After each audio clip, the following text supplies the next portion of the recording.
Vi ska börja med att träffa en författare från Australien.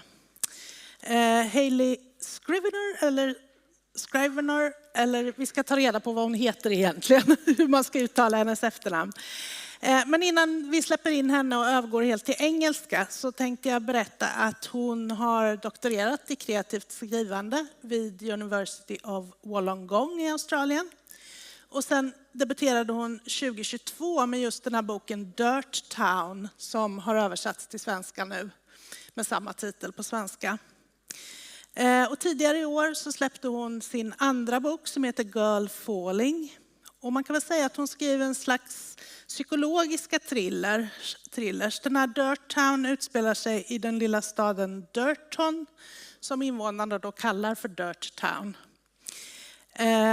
Och det är en flicka som heter Ester som är 12 år, hon försvinner.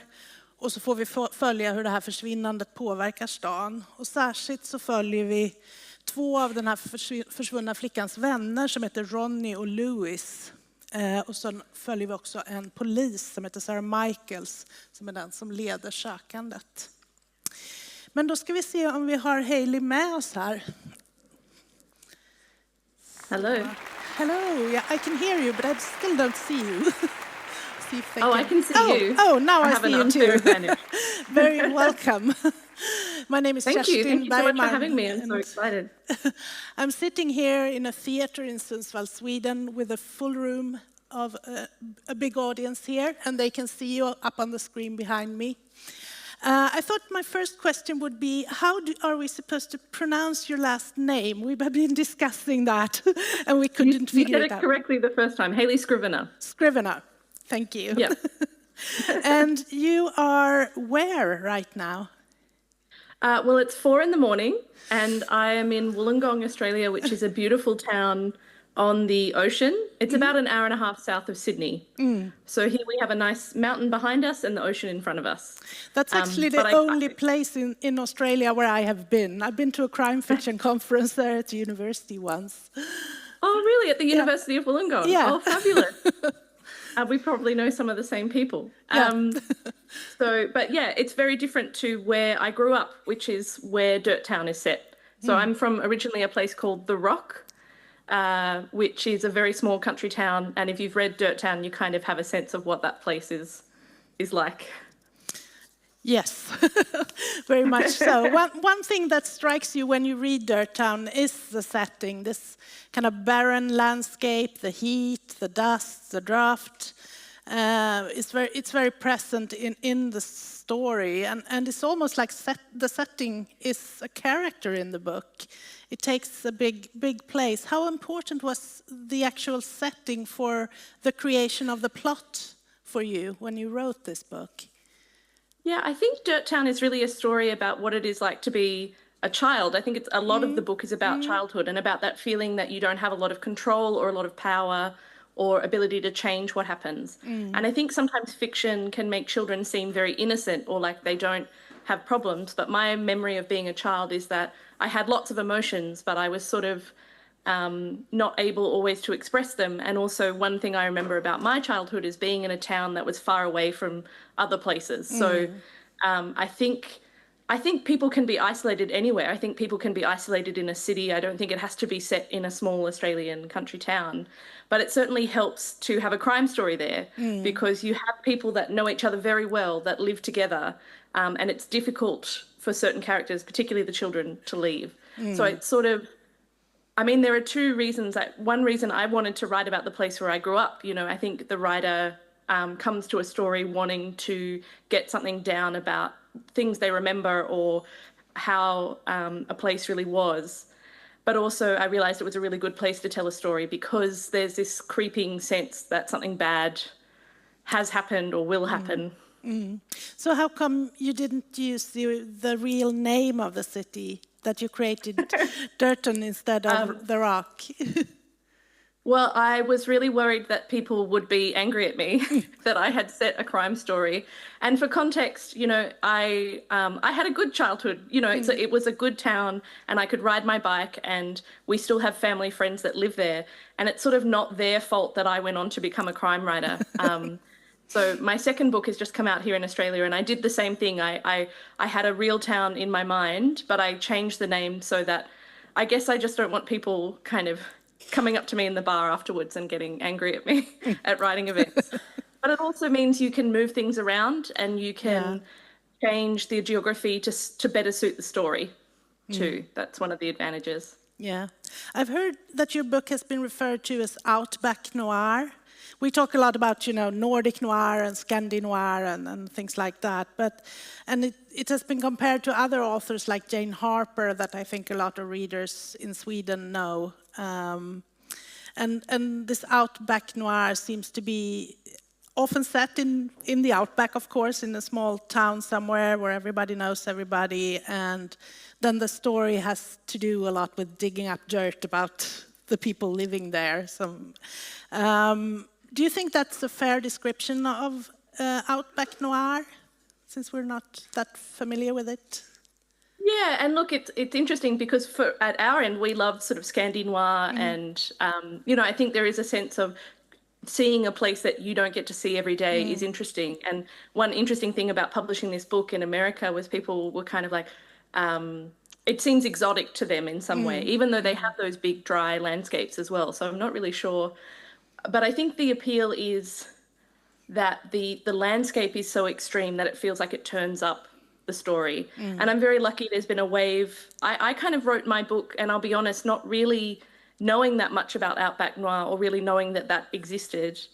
But then as I was finishing the book, realised I was lucky enough to be kind of trying to get my book published at a time where that was popular with readers.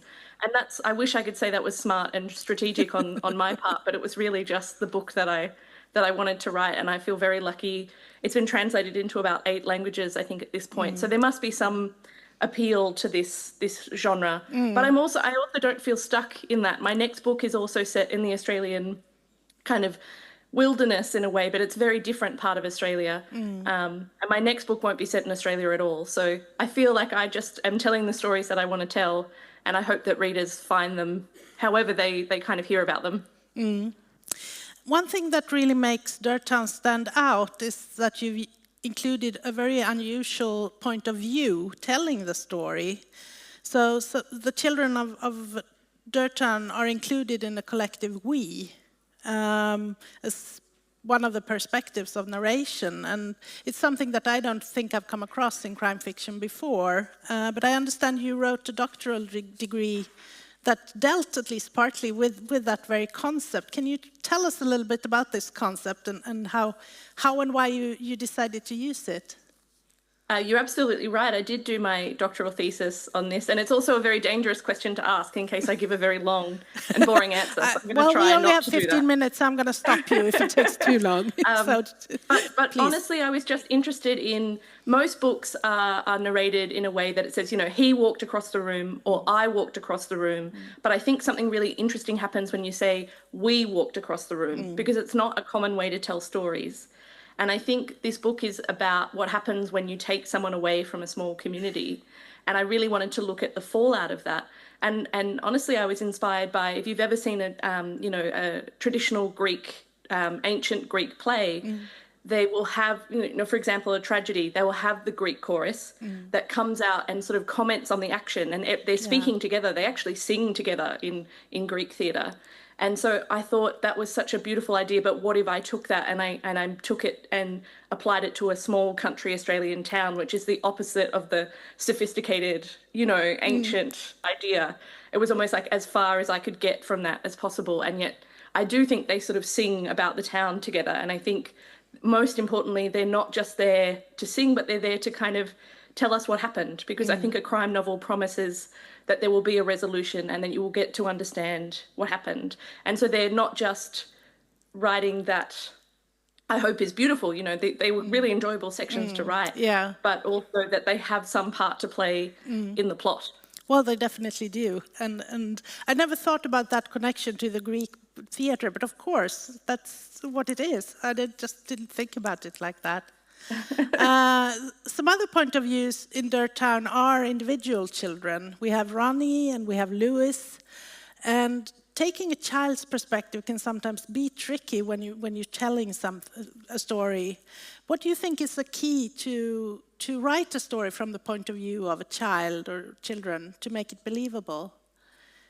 It kind of goes back to what I was saying earlier, which is that I do tend to take children very seriously. I think they have all the same range and sort of complicated emotions that adults have. They just have a lot less of an ability to do something about it. And the thing that was important for me with children is, in this story, in taking them seriously and in kind of listening to them as characters, they became very implicated in the plot. So the things they notice, the things they tell each other, the things they don't tell each other become very important in how the story kind of plays out. And I think it's true of any fiction that you can pay attention to almost anything and it'll be amazing how it sort of expands and takes up its place in the story, I think. So I think I could have written this book quite differently without the children and just the cop who comes in and kind of discovers what happens. But I think what the children let me do is really, I guess, explore, particularly Ronnie, the character of Ronnie, Veronica, is the best friend of this girl who goes missing. And so I think we get to feel a bit more deeply and we miss Esther maybe more than we would if I told the story another way. Yeah, that's very true. You choose to make them about 12 years old. Why not younger or older? Why was 12 the perfect? Yeah, my book is set in 2001 and I was 12 in 2001. So Ronnie, is kind of in the same year that I was in at school. It helped me to remember, okay, no, we didn't have mobile phones when I was 12. Certainly not in the country. Maybe people did in the city, but it just helped me kind of keep the timeline straight in my head and make sure that I wasn't bringing things earlier than they were or making them later than they were. Yeah, that's a good way to do it. Well, your first book, you have to make something easy, to remember. Yeah. Totally agree with that. You have, as we said, a doctorate in creative writing, and so you should know a lot about being an author, but how does your actual writing process look like? How much planning did you do for this story, and how much did you invent while writing? I mean, I pretty much invented all of it while writing, and I wrote over 300,000 words for this book that I then cut down to become 100,000 words. So it's not the most efficient way to write a book, but I think it was the way that I needed to do it. And I would say I don't have a plan at all, really. But the one thing I often have, and this was true for my second book as well, is I can kind of see the final image in my mind. And in the case of Dirt Town, I knew what had happened to the missing girl, and that's almost the first thing I knew about the story. And so then I had to work backwards because I knew I wanted to have this group of children. I knew that a girl was missing, and I guess I knew what was going to happen to her. But then I had to figure everything else out just by writing about it. We have a lot of aspiring writers, I think, here in our audience. What would be your best writing tips for them? If you could say something quick, but not, read a lot or not be disciplined, but something else that might. Yeah, I think it's interesting you mentioned discipline, because the thing that has made me a better writer, and that I found with my second book, is that being kind to yourself kind of sounds a bit wishy-washy, kind of sounds like a bit, a bit sort of too simple or whatever. But I think if you can find a way to have compassion for yourself as you're trying to do this thing that you really care about. I think what's hard about writing a novel when you really sit down to do it is that you're often confronted with the fact that it's not as good as you would like it to be. But if you can find a way to sit there and to show yourself compassion and to just keep working away at it. So it really is hours in the chair, and also not being too afraid to share your work, I think, is really important. But also share it with the right people, because not everyone will be your reader. And unfortunately, you don't get a piece of paper that tells you if they're your reader or not. You have to figure that stuff out the hard way. So Dirt Town is your first crime novel, and it's been a huge success both nationally and internationally. But how did that success affect the writing of your second book?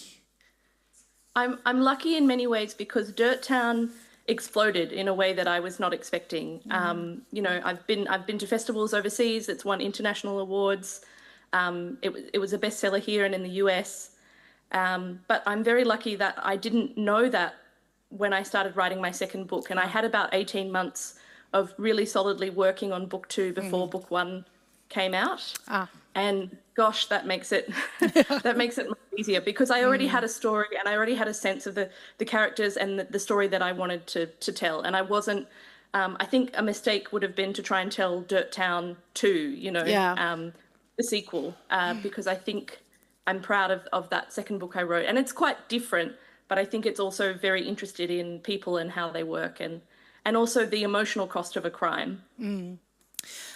When I read Dirt Town, it made me think of Chris Whittaker's We Begin at the End. I don't know if you know it, but I know that he endorsed my book in the US. And it's a lovely book, yeah. Yeah, but there is something there that made me think of that. But do you have any authors in particular otherwise that inspires you?